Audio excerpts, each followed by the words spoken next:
Hi friends! Karthika మాసంలో వచ్చే పౌర్ణమి ఎంతో విశిష్టమైనది. కార్తీక పౌర్ణమిని దేవతల దీపావళి పండుగ అని కూడా అంటారు.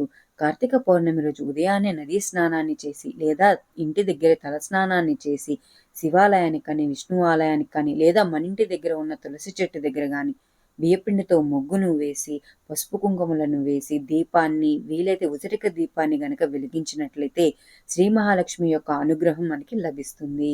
ఉసిరిక దీపాన్ని వెలిగిస్తే మహాలక్ష్మితో పాటు శ్రీ మహావిష్ణువు యొక్క అనుగ్రహం కూడా మనకి లభిస్తుంది. ఉసిరి చెట్టు ఈశ్వర స్వరూపం.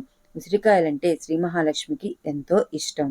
బియ్యపిండితో ముగ్గును వేసి, పసుపు కుంకాలను వేసి, అందులో దీపాన్ని ఉంచి, ఉసిరిక దీపాన్ని కూడా ఉంచి, పసుపు కుంకుమ అక్షింతలు పువ్వులతో పూజిస్తూ ఓం కార్తీక దామోదరాయ నమః అని నామాన్ని జపిస్తూ దీపాన్ని వెలిగించాలి. ఏకాదశి, ద్వాదశి, సోమవారాల్లో కూడా మనం ఈ కార్తీక మాసంలో ఉసిరిక దీపాన్ని వెలిగించవచ్చు.